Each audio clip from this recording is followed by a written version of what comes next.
Hi, this is Marcy Stockman, and with me today in the sweltering heat is Gregory Wolfe. Thank you so much for joining us. My pleasure. Greg, you said it's getting up to 110 where you are? This is a very unusual experience for those of us who've lived in the Pacific Northwest for many years, as I have. I'm not a native, but it's we're in a heat wave under what they call a heat dome, and it feels like it's pressing down on us, in a land where there's very little air conditioning and normally where we don't need it. But Oh, wow. we'll make it through. All right. Well, we'll keep moving here with this podcast as you sweat it out. Thank you for joining us.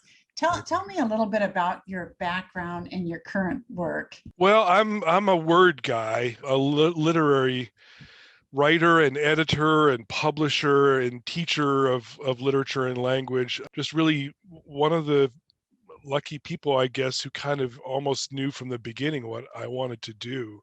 I always processed the world through language because I guess it came from both my parents.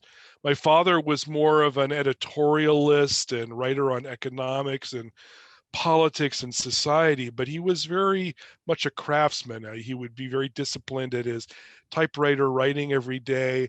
And I sort of imbibed that side of writing from him. My mom was much more artistic and literary.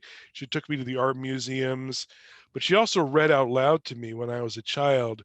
I think the first thing I remember her reading is Jabberwocky by Lewis Carroll, which is full of all kinds of nonsense words, but all this wonderful rhyme and rhythm and cadence and just a sense of what the beauty of language as music almost. And so I kind of melded both these things into my own sort of mature vocation. So I tend to write like my father, nonfiction, essays of interpretation, literary criticism, reflection on really, for me, the key topic is how art and faith interact historically, but also I'm very interested in what's going on right now in the present. And so this has led me to do everything from start a literary journal to teaching, launching a graduate program in creative writing. And my current gig is publishing books. I'm the publisher and editor of slantbooks.com. And so that's what I'm up to these days. Do you see a connection between a person's skill as a reader and their ability to embrace the faith? I do. I mean, there's always a fundamental question of, what's required, what's necessary versus what's, in a sense, a luxury. Do you need to be a literary reader to be saved, to get to heaven? No. And I don't want to, I'm very sensitive to the way that sometimes the arguments that I'm making can be taken by some people as a kind of elitism. And I don't really mean that at all. I think the fundamental act of reading is so essential to just who we are as human beings, regardless of whether we're reading War and Peace or the back of a cereal box. That the act of reading itself is one that really is in the backbone of our whole tradition.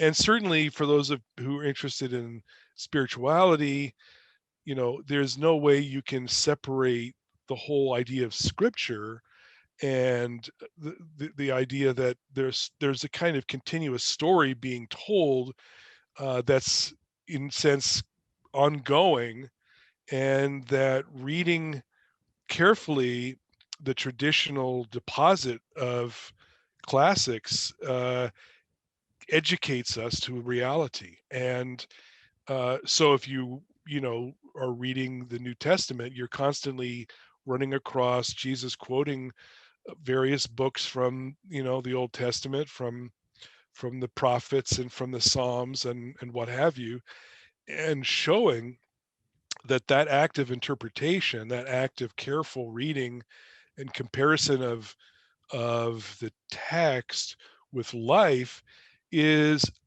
fundamental to how we navigate our own day-to-day life, our own experience. That we read great texts, but that the texts, in a sense, read us, in that they inhabit our life, and they give us a sense of what's real, and how to behave, how to act in the world. So yeah, I really do believe that it's not just a matter of snobbery. It's just so ingrained into our whole cultural tradition that good readers are people who have virtues and skills and a human disposition that gives them an important place from which to engage the world. Right. I agree with you. Sometimes we have women who say, I don't, I have this much time to read and I need to be reading my Bible or reading spiritual books. And yet you're publishing literature. We also try to read mostly works that have stood the test of time and also some new ones in our list, in our lineup. But can you speak to why literature? And are these two competing, or they don't necessarily have to be, right? It's okay I, to make room for literature. I think it is. I really do. And I would say that the distinction that people are making here is not where the real line should be made. Obviously, we have to be prudent about our time and what we can do with it. But, the Western tradition is incarnational. It is not dualistic. It is not either or. It is a strong tradition of nature and grace, that grace works through nature. And we don't have to always erect these barriers between the sacred and the secular, that there's a kind of resonance between something as high and mighty as the Eucharist, that is we experience in a church, and a family meal, that there's a Eucharistic dimension, sacramental dimension, for example, to that simple act of eating together. And I think the same thing applies to reading, that when we read a great book, we're participating in a similar process of engaging a world and discerning its meaning, and helping through the work of the author to form better judgments of the world and become a better human being in the process. And I think that dichotomy between sacred and secular is one that we should be careful of, because the danger is it becomes very brittle. It becomes a kind of pietism, and it shuts our brain off. And the key is that we need to keep our heart and our mind alive and open, and not just repeating pious phrases, but really engaging with reality intensely.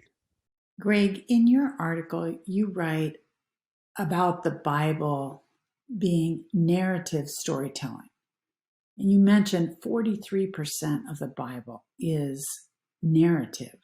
Why do you think God used this method of storytelling to speak to us? I searched out the statistics for what different types of writing can be found in the Bible. And a lot of us very quickly and casually might think that the Bible is primarily filled with abstract statements, thou shalt not do this, you should do this, don't think this way, think this way.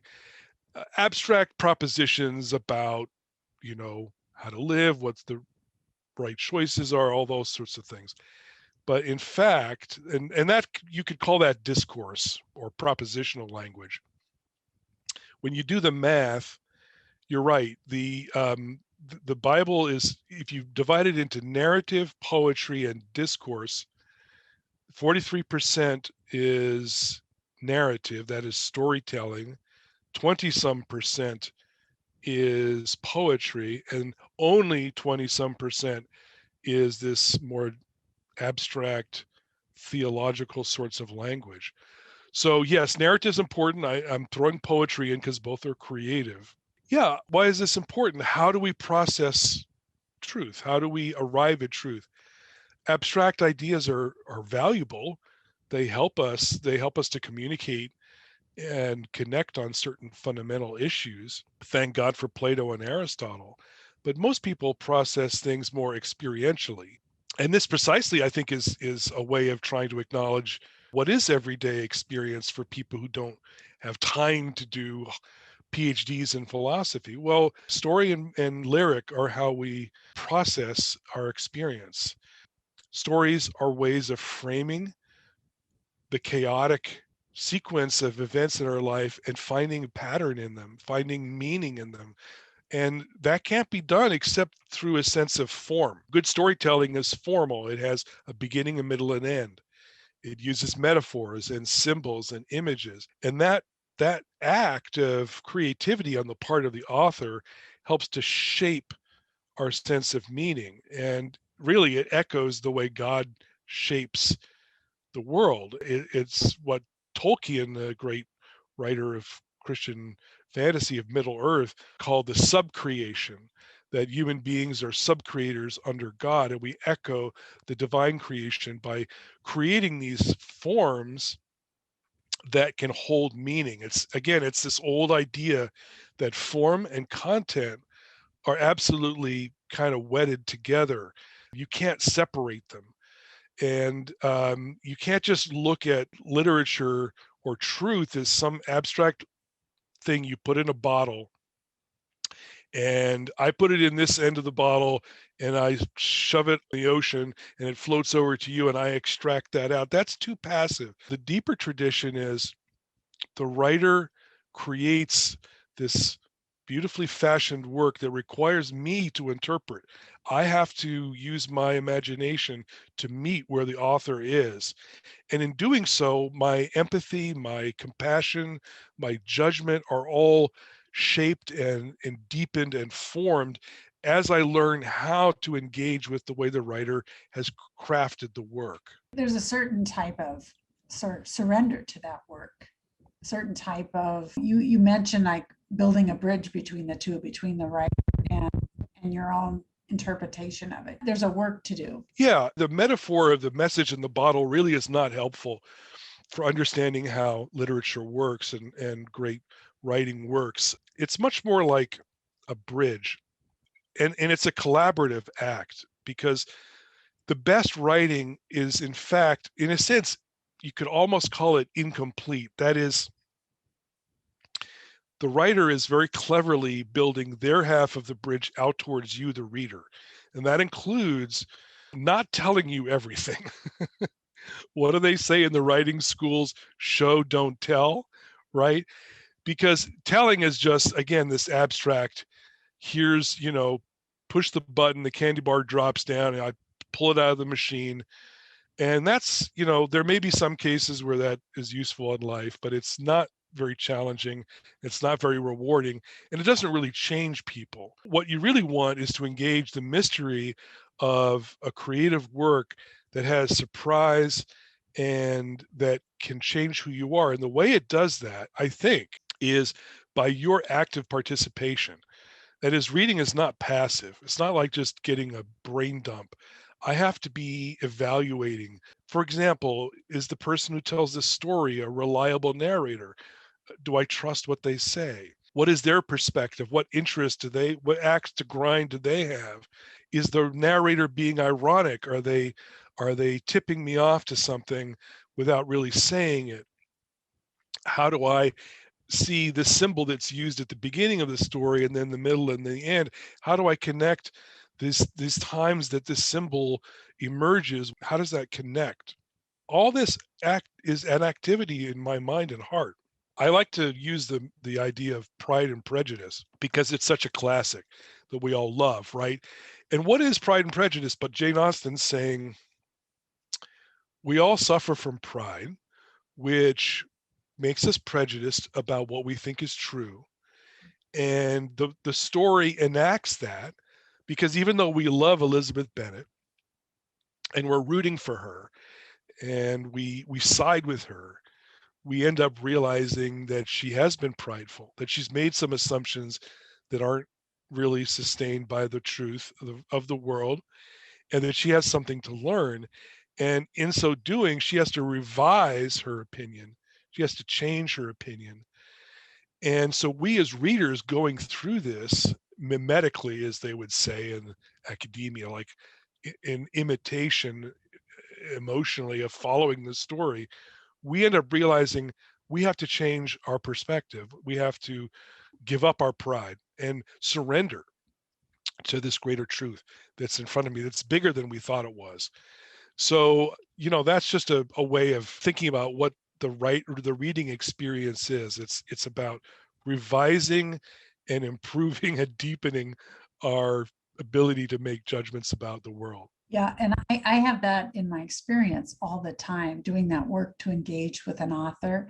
And I remember in our Well-Read Mom group, we were discussing a picture of Dorian Gray, the picture of Dorian Gray. And it's a dark book, and it goes down a dark road, but a lot of the women maybe didn't care for it so much. And yet we learned more about ourselves and kind of this slippery slope of one step at a time, just going. I don't know how to say it. All I know is that I went to confession the next morning, and a couple people from my group were there.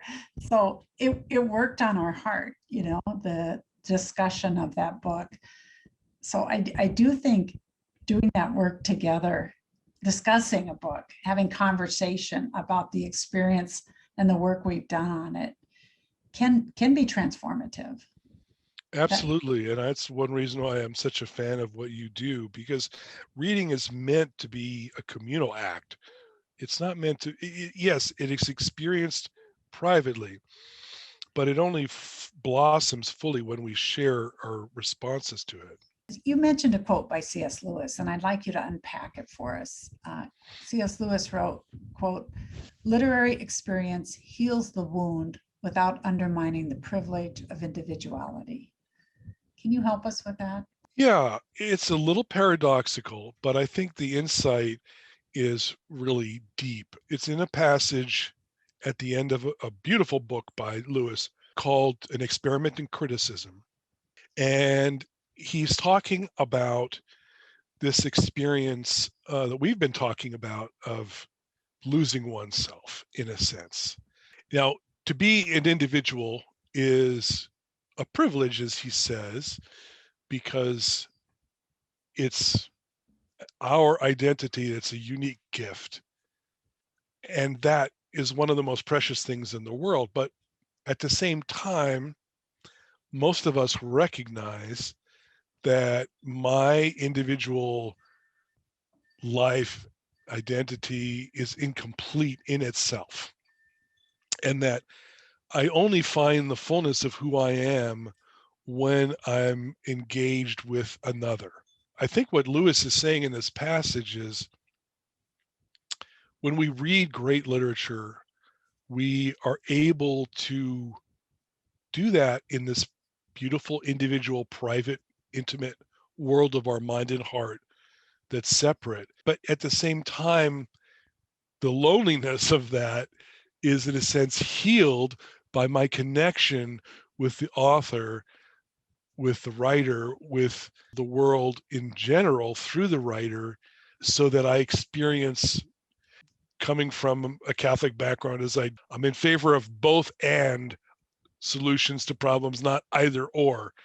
That the church always kind of proposes this paradox that something can be more than it just itself, that we're individuals and we're connected together through this act, which, I mean, think about it. You can read a line from Homer's Odyssey that was written thousands of years ago, and you can feel the same heartache or laugh the same laugh that somebody thousands of miles away and thousands of years ago felt and experienced, and help them to understand their humanity and the mystery of being alive in the world.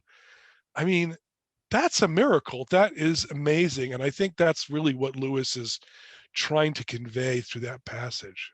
It is amazing. It's always strikes me as extremely delightful when I read something that tells me something about myself that I wouldn't have articulated, but I recognize, no, that's exactly how it is. That is true. And then you recognize you sort of think it's unique to you to feel this way. And then the writer articulates it, and you're just surprised that there's this connection in being human. and it's pleasurable.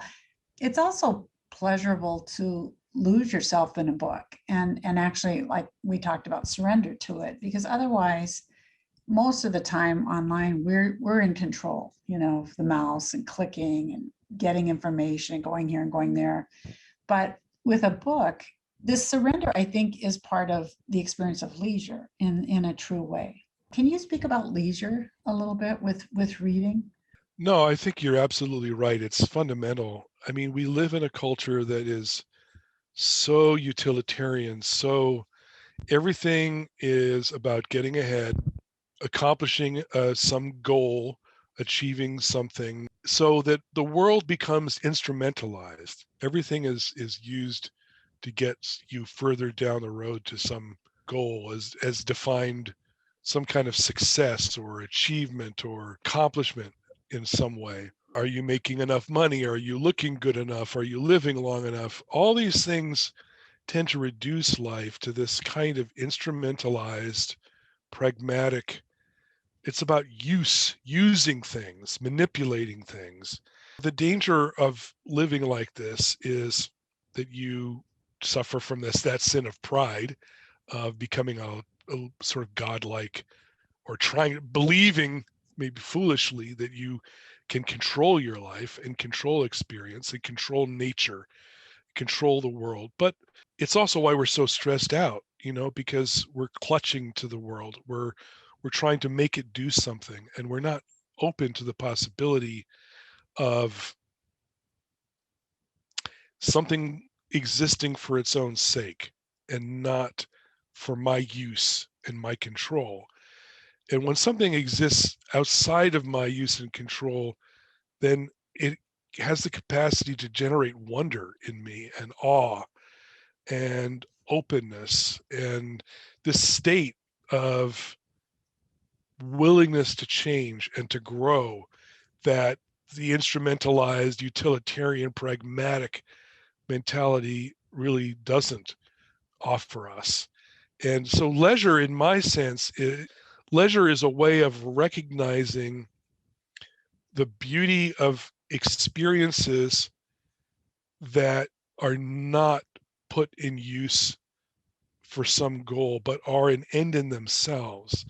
And when I do that, I'm able to be at home in the world. I'm not grinding. I'm not pushing. I'm not grasping.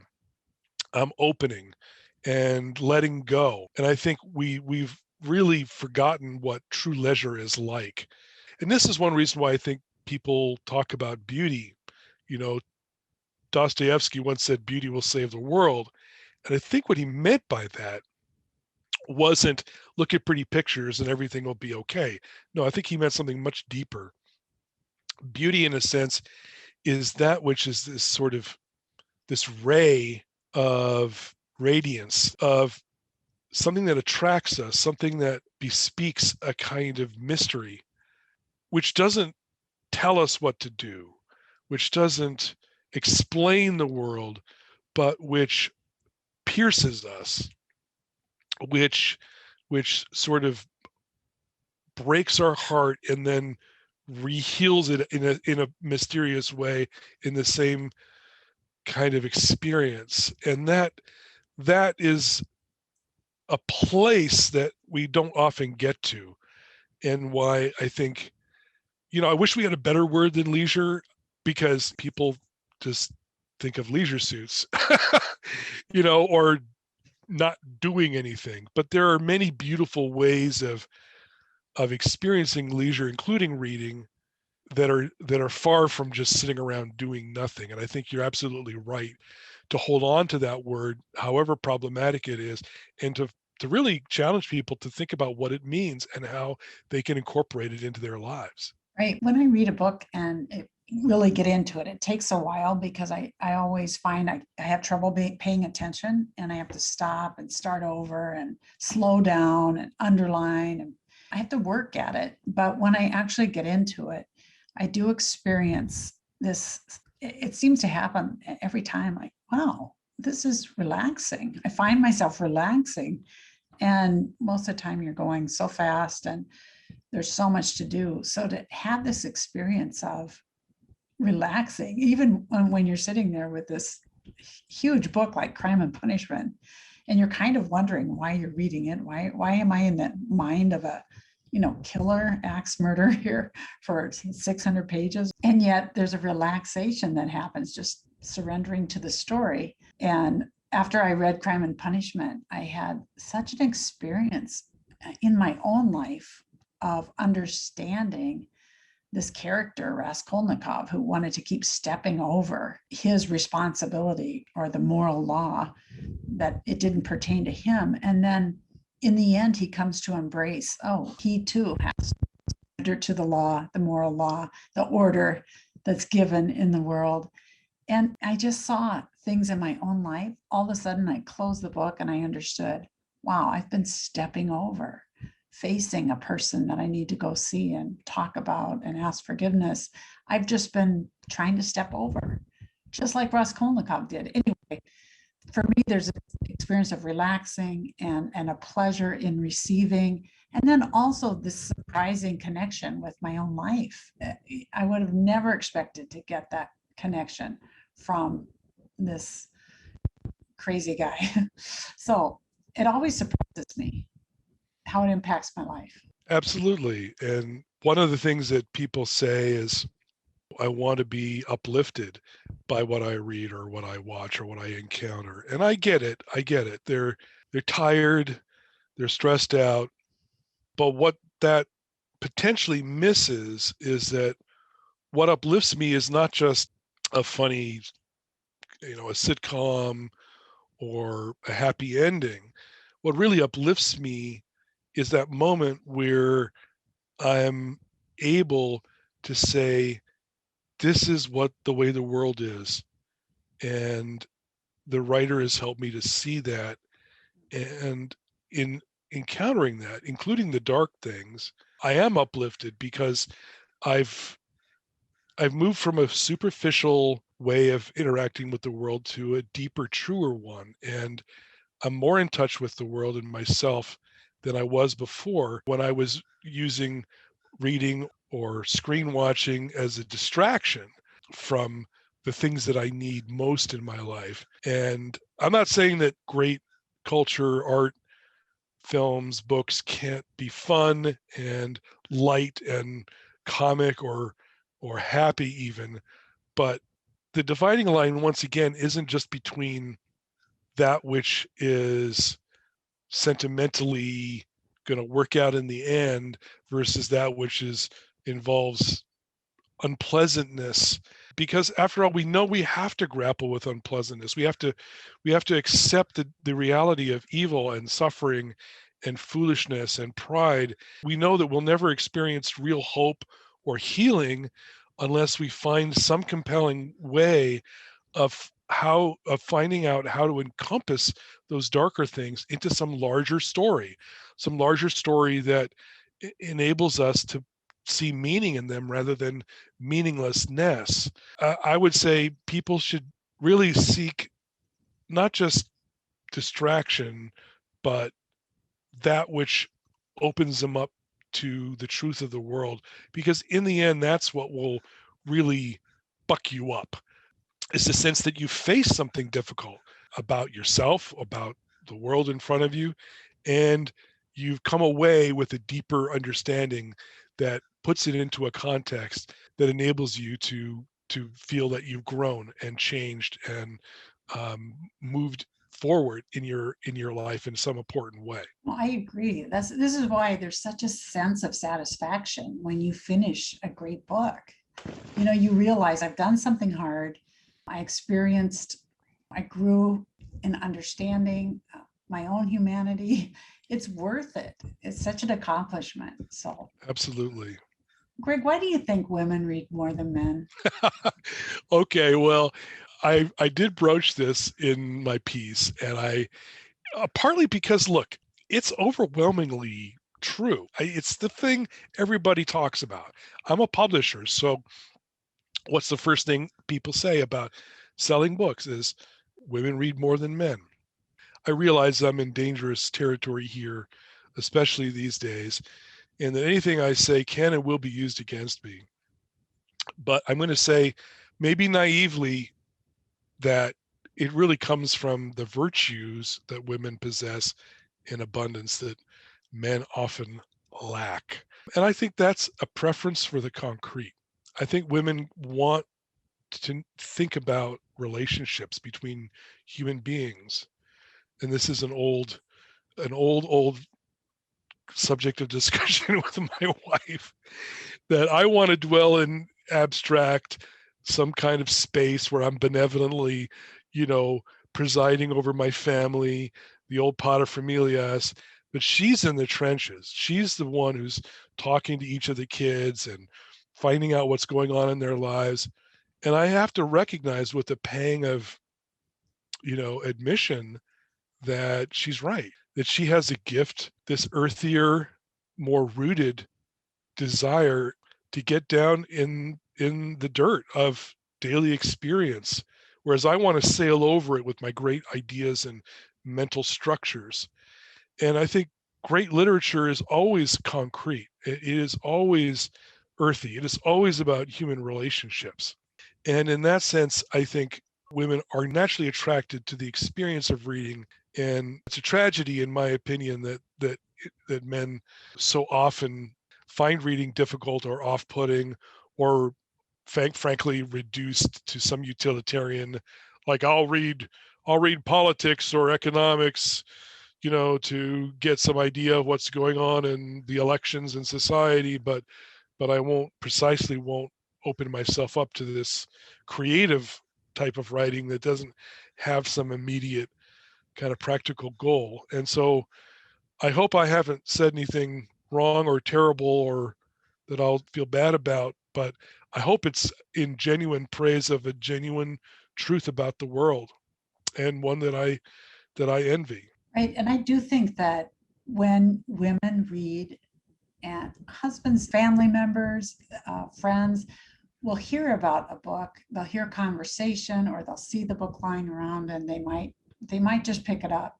That's happened a great deal in my family, just by having these books around. And I know now my husband's already reading the books for next year's Well Read Mom, and I'm thinking, hey, where's my book? And that didn't used to be. It didn't used to be that way. So well, that's most of the great things in life we get, in a sense, and I recognize this is a dangerous metaphor these days, but by contagion. Like, that is, when we see somebody having a certain kind of experience and loving it, we're curious. We want to feel that way ourselves. So in a positive way, books can be caught. But yes, okay, it's been a tough couple of years here, so I'll be careful with my metaphors. it has been a tough couple of years, but thank you for the work you're doing, Greg. Speak about canceling the classics. Does that concern you? It does. It does, for a number of different reasons. I think lately one of my hobby horses has been the almost complete extinction of what I would call the historical sense. We really don't understand history, and that means that what we're likely to do is judge everything in the past by certain, often superficial ideas of the present. I'm not saying it never happens that we discover a truth later in history that makes us question something that happened earlier in history. That's definitely always a possibility in human life. We become sensitized to an injustice later, and then we look back and we see something that disturbs us. That's fine. That's a fundamental way of seeking human progress in moral and civil life. What worries me more is when precisely the very existence of something less than perfect makes us draw an X across it, to banish it, to take it away. Because when you do that, you literally have no anchor. You can't even go back. I mean, after a while, if that kind of mentality exists, This is, by the way, why Ray Bradbury wrote Fahrenheit 451. He didn't write it about censorship per se. He wrote it about forgetting. And he was quoted as saying that multiple times, that people were misreading his book. It wasn't just about banning books, it was about forgetting books. But if you ban them, you forget them, and you lose the opportunity to do this kind of historical comparison. Because after all, what if you look back and read a book and don't just find that there's something bad in the past that nowadays we're better about? What if you find the opposite? What if you find something good in the past that we've lost and that is bad in the present? This kind of comparison, this is what historical consciousness is about. This is what great literature does. It's always asking us to make these judgments, these compare and contrasts. It doesn't mean you let things off the hook. You just excuse them. You don't just say, oh, well, Mark Twain was relatively enlightened, so it's okay that he wrote about, Huck Finn and Jim in this particular way. No, you can say, you can look at that from the perspective of the present, and you can see something that was a kind of prejudice that is unfortunate.